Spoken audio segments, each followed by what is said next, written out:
which came first, the universe or consciousness? Like, did the cosmos randomly generate your mind over billions of years of blind evolution, or... Or did a mind intentionally generate the cosmos? Right. It is the ultimate cosmological chicken or egg scenario. I mean, how you answer that specific question completely alters the architecture of how you view your own existence. Okay, let's unpack this. We are diving into a deeply complex paper today by Tennyson Samraj. Yeah, published in the Athens Journal of Philosophy. Right. And it's titled Delineating Consciousness and Freedom as an Ontological Entanglement. Which is quite a mouthful. It is, yeah. So before we go any further, we need to decode that title. Ontology is the philosophical study of being, right? Of what actually exists. Exactly. So an ontological entanglement means he is arguing that human freedom and the very existence of the universe are like literally knitted together at the foundational level of reality. They cannot be separated. Right. Now, the traditional scientific view says cosmology precedes consciousness. The standard model. Yeah, first the Big Bang happens, you get a bunch of expanding matter, stars form, planets cool down. The biology kicks in. Exactly, biology kicks in, and eventually a highly complex arrangement of cells starts firing, and you get a brain. And then that brain secretes consciousness. What's fascinating here is that Samraj flips that entire sequence on its head. He really does. He proposes that consciousness isn't, a byproduct that randomly emerged from meat. He argues that consciousness is the foundational fabric of reality. It's the prerequisite architect that created the universe in the first place. Okay, but if we are going to entertain the idea that consciousness built the cosmos, we first have to figure out the mechanics of what is happening inside our own skulls. Right, the local issue. Yeah. How does physical gray matter actually relate to the subjective experience of the mind? Well, for decades, the dominant scientific paradigm has been emergent theory. Right, the idea that if you stack enough non-conscious matter together in the right pattern, consciousness just sort of Sparks into existence. sparks into existence, exactly. It's treated the same way wetness is an emergent property of water molecules. Like a single H2O molecule isn't wet, but put a billion of them together and you get a puddle. Put a billion neurons together. You get a thought. Right. But the assumption there is that consciousness is purely a neural process, entirely contingent on physical matter. Which Semraj has a big problem with. Oh, yeah. The author points out a devastating logical flaw in this reductive thinking. Emergent properties always rely on the physical characteristics of their base parts, right? Okay, yeah. Water molecules have specific structural bonds that create surface tension and liquidity. Neurons have electrical and chemical properties. Right. But nothing about an electrical impulse traveling down a synapse logically bridges the gap to the subjective feeling of grief, Oh. or the vibrant perception of the color red, or the abstract concept of justice. Samraj uses this really striking analogy from the text that perfectly illustrates the absurdity of that leap. The grass and the milk. Yes. He says trying to give a reductive physical explanation for consciousness is like trying to extract cow's milk from green grass. It's a great image. It is. The human brain is composed primarily of water and fat. Logically, you cannot squeeze the complex, subjective experience of existential freedom out of water. No, you can't. You can't get milk by squeezing grass, even though the cow consumes the grass to eventually produce the milk. Right, the raw material does not contain the final product, Exactly. which forces Samraj to advocate for an entirely different mechanism, what he calls transduction theory. Okay, break that down for us. Well, rather than viewing the brain as a biological factory manufacturing consciousness from scratch, we should view the brain as a highly sophisticated radio. It is a transducer. Okay. A radio doesn't create the music playing through its speakers, Yeah. right?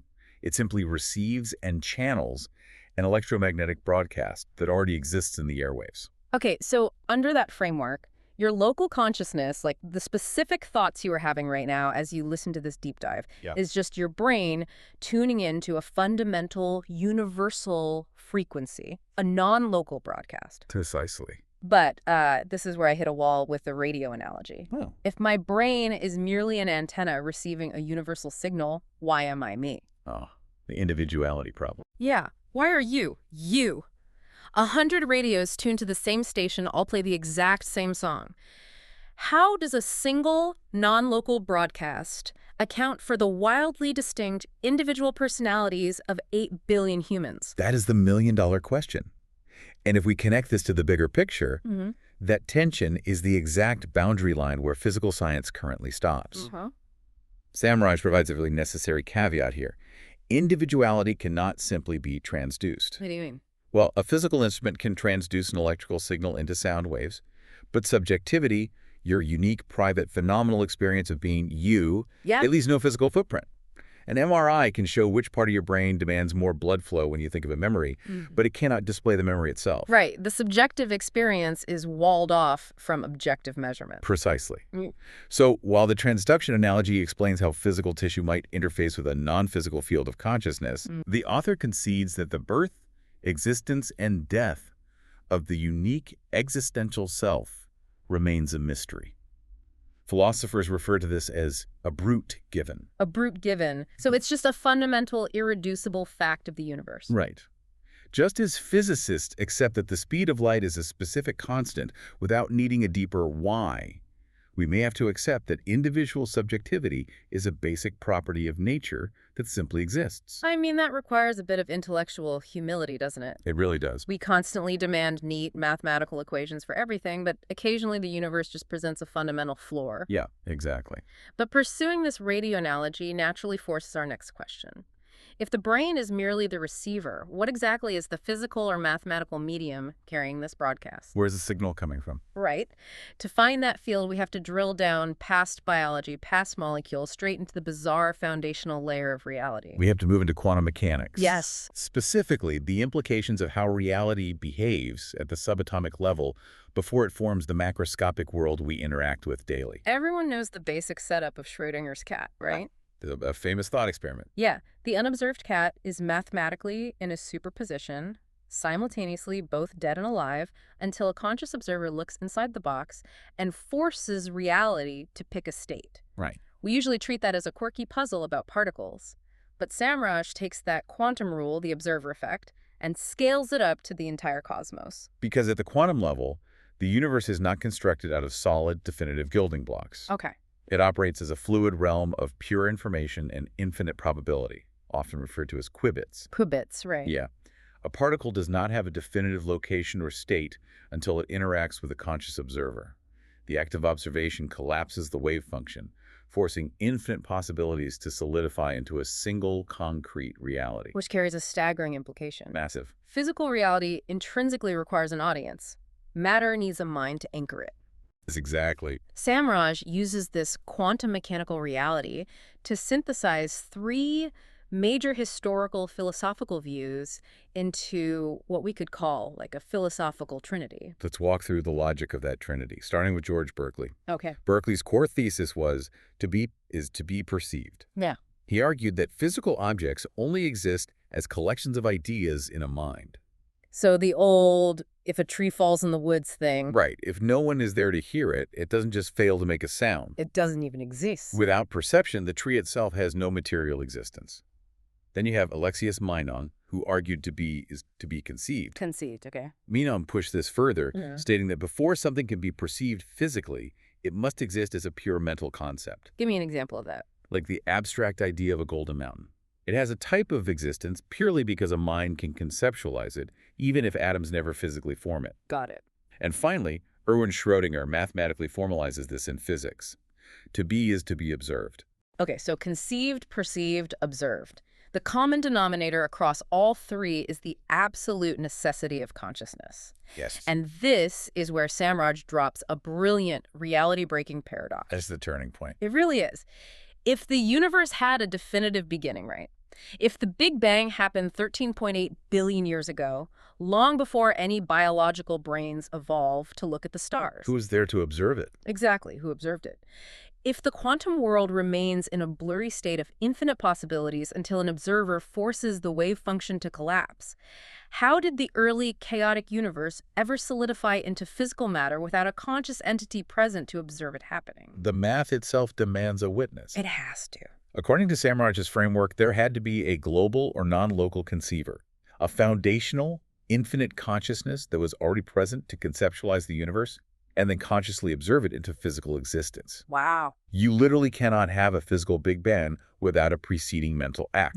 No, we need to be very clear here. Samraj explicitly links this foundational consciousness to a divine creator, what he refers to as the self with a capital S. Right. But what's fascinating is that And we want to remain completely impartial here. We're not taking a theological stance. Well, of course not. But even if you strip away the theology entirely and look at this purely from a secular quantum physics perspective, the mathematical gap he is pointing to remains exactly the same. The gap doesn't change. You still need an initial state vector collapse. You need a prime observer, regardless of what label you put on it. Because the philosophical and logical requirement doesn't change based on your religious affiliation. Samraj argues that an intelligent, infinite consciousness is logically required to hold timeless realities. Timeless realities like what? Like the mathematical concept of a triangle or the laws of thermodynamics before physical space and time even existed to house them. Oh, that makes sense. A great way to visualize this is to think of an author writing a novel. Oh, I like that. Yeah, the entire plot, the characters, the rules of the fictional world, they all exist fully formed in the author's mind before a single drop of ink ever touches the paper. Right. The physical book is just the localized expression of a non-local concept. The author's mind is the necessary architecture for the story's reality. And that non-local conceiver isn't just a passive mirror reflecting a static universe. The author of the novel doesn't just watch the story happen. They actively drive it. They actively drive it. Which brings us to the defining, active trait of this foundational consciousness. Here's where it gets really interesting. Yeah. If a non-local conceiver created the universe, why did they do it? Like, what is the functional purpose of consciousness? According to Samraj, the ultimate defining feature of consciousness isn't just passive awareness. It's choice. Choice. Freedom. You literally cannot separate consciousness from freedom. The author leans heavily into the existentialist philosopher Jean-Paul Sartre to explain this mechanism. Sartre's entire philosophical framework rests on the idea that consciousness is a constant state of action. To be conscious is to choose. Every single choice you make intrinsically involves negating what is and projecting a desire for what is not. Give us a practical example. Sure. When you, the listener, chose to hit play on this deep dive today, you actively negated 1,000 other things you could be doing. Scrolling social media, taking a walk. Sitting in silence, you projected a future state where you learned something new and acted to make it real. Sartre referred to this as the facticity of freedom. We are condemned to be free. Condemned to be free, yeah. The sheer weight of existence is that you cannot abstain from choosing. Yeah. Even the deliberate act of refusing to make a decision is inherently a massive choice that shapes your reality. Freedom isn't just something you have. It is what you are. Exactly. To tie this cosmic existential freedom directly to our own human agency, I want to pose a logical thought experiment from the text that totally rewired how I think about physics. Let's hear it. We know for a fact that human beings, using our local consciousness, can make a deliberate choice to split an atom. We can intentionally impose our will on the physical world to turn solid mass into raw, devastating energy. A monumental display of consciousness, overriding baseline material stasis. Exactly. So Samraj argues that it fundamentally stands to reason the mechanism works in reverse. Right. If a localized human consciousness can choose to turn mass into energy, then a non-local consciousness had to intentionally choose to turn raw energy into localized mass to create the atom in the first place. Mind-blowing. The physical universe did not just spontaneously happen by algorithmic random chance. It was a deliberate act of volition. It was a choice. And this specific mechanism of choice raises a critical question about the nature of intelligence itself. Yeah. Samraj uses this framework of intentional freedom to draw a hard, impenetrable line between organic human consciousness and artificial intelligence. Oh, this is huge. If this cosmic freedom is the required baseline for consciousness, then current AI is completely locked out of this framework. We throw around the word smart when talking about large language models, but there is a structural chasm between a machine parsing data and a human mind. Samraj highlights this by defining human cognition as doxastic intelligence. Doxastic. Yes. Doxastic refers to belief. It is the profound ability to make justified belief decisions. When you form a worldview, or decide to trust someone, or choose a moral code, you are exercising freedom. AI does not possess doxastic intelligence. Because an LLM isn't making a choice. No. It's executing complex math to predict the most statistically probable next token in a sequence based on its training data.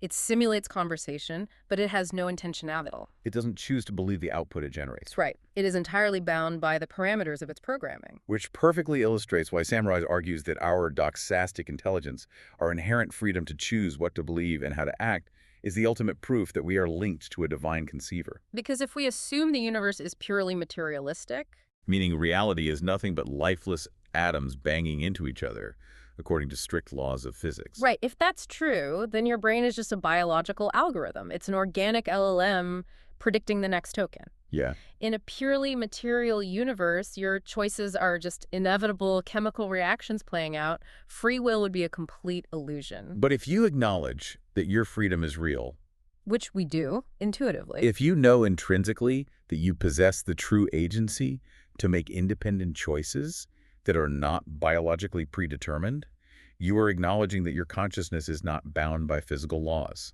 And if my consciousness isn't bound by the laws of physics, it has to be part of that foundational non-physical fabric of the universe. It has to be an ontological entanglement. To acknowledge true freedom is to acknowledge that the universe itself exists by choice, not by chance.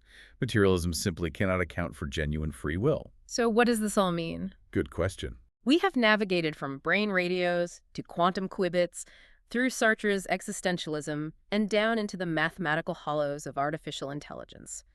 Let's bring this dense philosophy down to earth for you listening right now. How does this reframe a Tuesday morning? The practical application shifts your entire baseline of reality.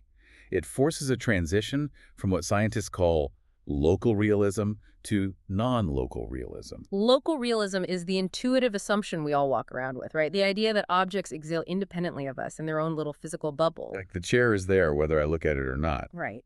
But non-local realism is the understanding that we live in a deeply, structurally interconnected universe where mind and matter are irrevocably entangled. Entangled, yeah. Space, time, and matter are secondary byproducts.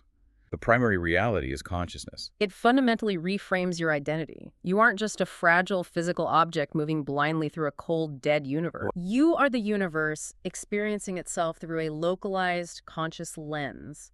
The voice in your head, your awareness as you drive to work or wash the dishes, it isn't a biological accident. It is an active extension of the foundational fabric of reality. Your daily ability to choose what to think, what to believe, and how to act utilizes the exact same mechanism that brought the cosmos into existence. It assigns a tremendous, almost intimidating amount of weight and dignity to the mundane reality of human choice. It really does. Which brings me to a final, slightly provocative thought I want to leave you with today. Oh, lay it on us. Something to mull over on your own that builds on Sam Raj's ontological entanglement.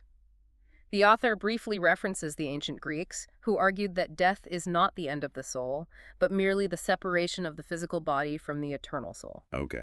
Now, let's view that ancient concept through the lens of the modern quantum mechanics and transduction theory we've unpacked today. The ultimate stress test for the radio analogy. Exactly. If your brain is just a temporary biological A transducer. localized antenna. Right, an antenna currently tuning into a non-local eternal broadcast of consciousness. What happens to your specific, unique frequency when the physical radio finally breaks? Wow. Does the signal simply return to the static of infinite quantum possibilities? Or does the non-local conceiver, the author of the story, remember the exact tune of your unique frequency even after the instrument is gone? It is the ultimate diagnostic puzzle. And the X-ray machine is definitely broken on that one. Thank you so much for joining us on this deep dive. Keep questioning the universe around you, and remember, every choice you make is a cosmic event.